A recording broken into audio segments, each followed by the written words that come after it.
I need to go from the beginning? I'll give the spiel from the Hey, beginning. yeah. All right. I think it's full. Okay. One of the deletes.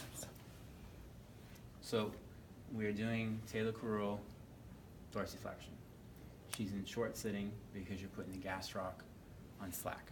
Okay, so if you want as much motion at the Taylor Carrul joint as possible, you need a short sit, lay them prone, bring the knee up in no degree of flexion so the gastroc's on slack. If you want to include the gastroc in your measurement because you're looking for a measure of Achilles length, then the knee needs to be extended. Okay.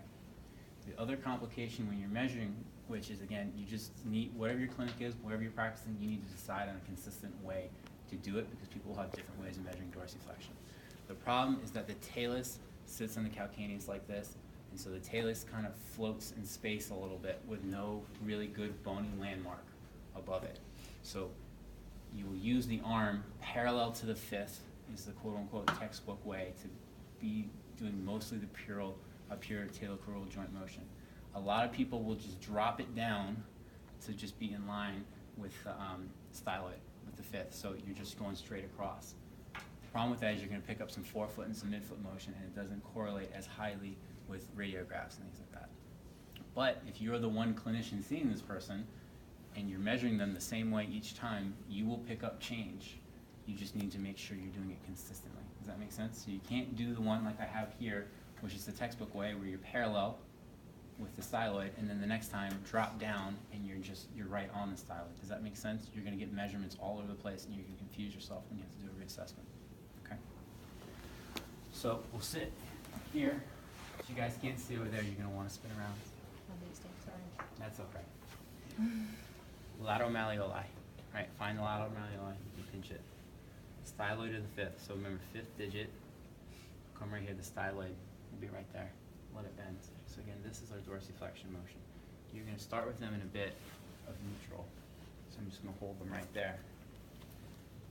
So even less than that. Here, it's coming up towards the head of the fifth. I want to be parallel.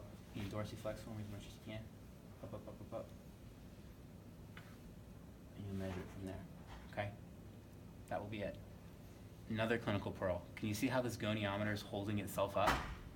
When you do ankle motions, get one like this, because she's going to go like that, you're going to be pushing, and then she's going to let go and it's going to drop, and you're just going to frustrate yourself, right? Like in the picture she's using those metal ones, I don't know how she's doing it. Get a plastic one where it actually holds it like this. Clinical tip. I just saved you guys 15 minutes in your next reassessment. Okay? Plantar flexion is exactly the opposite.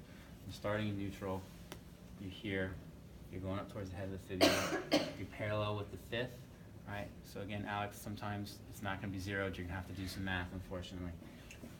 I shouldn't pick on you. I'm sorry. Other people brought it up too. So let me readjust. And that's how you measure from there. I'll put cramps every time I do that. Oh, geez. All right, that's So you just need to keep it on the right axis. So when she plantar flex, they came out like that. I would redo it here. I bring her back into standard position. Here, parallel. Plantar flex for me. There we go. So that will happen sometimes. The leg will move out, and then the axis is moved, and the measurement I just did was crummy. So keep them here. Be really specific about what you want. Okay. You can always grab them and say, okay, thanks, Ms. Johnson, but this is the motion. Do this, or that motion looks good. Now I want you to do it just like this. Do just this motion, and then you can kind of stabilize, and you'll get the motion that you want. Okay. So, talus, calcaneus. Inversion, eversion is going to take place mostly at the subtalar joint. You're going to have forefoot and midfoot in it. I'm going to break it down and just make it very easy for you guys. With one motion, it's just going to be composite as you do it. It's not very specific, but I promise you guys I'll keep it that way. So the motion for inversion is like that, okay? Can you see how I'm getting a whole lot of midfoot and forefoot and subtalar with it? Okay, it's not stabilizing and doing just before or anything like that. It's a very gross motion as you're doing it, okay? The axis comes midline. The axis comes midline. You come in with the second. You need to hold and stabilize and rotate. And that will give you it, okay? Eversion, again, you're holding it here. There's your eversion. Same axis points. hold it in a relatively degree of neutral foot. If you begin to do the motions from down here, you'll get different measurements. Right on the top, in line with the second, my finger's palpating the second. In the middle, again, it won't always be zeroed, but you just gotta remember where you start from. Bring out to the infield stops. Okay. I gotta do the big toe. You gotta get somebody else. I need a fresh big toe. Anybody? 2 seconds. Big toe. Bailey, you Can I- already been under. I was gonna say, I'll just go Come back on, come on up up. if you That's want. fine. Oh, I should have done the other foot probably. This guy's a little long, but since I'm gonna do it just quickly. The axis is gonna come on the back. Of the toes that you would really measure, I mean, if somebody's got a weird claw toe going on, things like that, you may actually get the goney out and measure these types of things. Realistically speaking, I mean, the one I only measure a lot of times is just the big toe. Because when you roll, right, you roll from supination to pronation, you're pushing off the big toe. So a big one is, do you have a degree of big toe extension? You guys have heard me say that a bunch. When you people come and ask me, I've started running and things like that. Do they have enough big toe extension? If it's, they have some of our older adults, hallux rigidus, right? They can't push off and they just have a very painful gait. So you go like this and it doesn't go anywhere. All right, Ms. Johnson, you're gonna get your rocker bottom shoe, no big deal. Comes up like that.